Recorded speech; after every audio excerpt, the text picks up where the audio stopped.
सम्मेलन हुआ करता था, अब शायद बंद हो गया। अखिल भारतीय हरिनाम अखिल भारतीय ऑल इंडिया सम्मेलन लोग कहा करते थे उसको।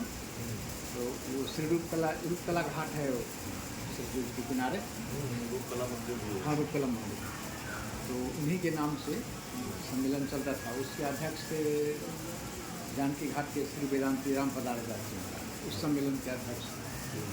और भी कुछ संत उसमें तो जहाँ तहाँ सम्मेलन होता था।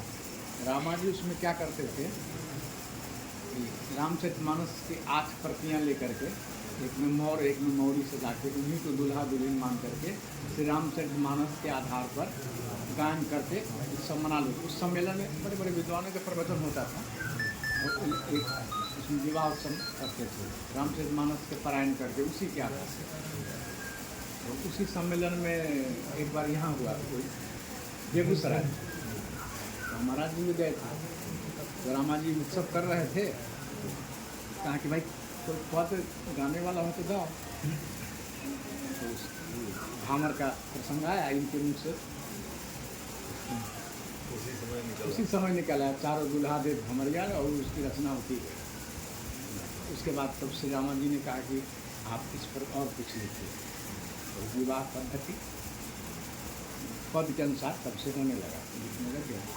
और विवाह उत्सव का नियम भी उन्होंने बनाया पूरा। अब उसमें उनके नहीं रहने के बाद से तो बहुत कुछ उसमें परिवर्तन हो गया अभी। तो उसमें क्या होता था, पहले एक दिन अखंड कीर्तन होता था, पहला दिन सीताराम सीताराम 24 घंटे का। उसी दिन संध्या काल में मटकोर किया जाता था। उसके बाद फिर विश्राम होता था नाम 24 घंटे के बाद। तो उसमें हल्दी चढ़ाना होता था उसी समय में। तो उसमें नियम था कि जितने लोग बैठे होते थे उस समय, उसमें जो अवैष्णव है उनसे संकल्प लिया जाता था कि आप आज से वैष्णव हो जाए। अभी दीक्षा तत्काल नहीं है, लेकिन संकल्प कर रहे हैं। वही व्यक्ति हल्दी चढ़ाता था, 8 व्यक्ति उसमें से, 4 दूल्हा के और 4 ये उनकी उन्होंने ऐसा प्रचार किया उसका।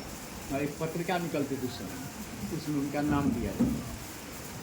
तो उसके बाद से फिर अष्टयाम हुआ, फिर विवाह उत्सव, नगर भ्रमण जो है परिक्रमा। उसके बाद रात्रि में विवाह उत्सव, दूसरे दिन फिर कलेवा उत्सव। 3 दिन का कार्यक्रम होता है जो अभी चल रहा है, अभी जहाँ गाँव में लोग करते हैं ये।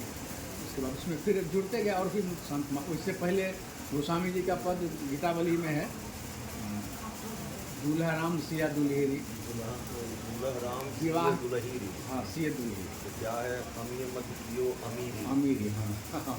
तो इस रामचरितमानस में बहुत वर्णन है, बहुत अच्छी तरह से विवाह का। गोस्वामी जी ने विवाह के विषय में बहुत अच्छा वर्णन किया है अन्य प्रसंगों से। जितनी लीलाएँ हैं रामचरितमानस में सबसे विस्तार से और बहुत मधुरता से और बहुत भाव से उन्होंने लिखा। तो उसी आधार पर फिर इतना होने लगे और विवाह उत्सव का थोड़ा बदल गया। उसके बाद से फिर बहुत लोग सम्मिलित हुए, बहुत सारे भावुक प्रेमी। तो महाराज बक्सर वाले पूज्य मामा जी ने भी बहुत कुछ सुव्यवस्थित किया। उनके पद के आधार पर उन्होंने भोजपुरी में रचना की।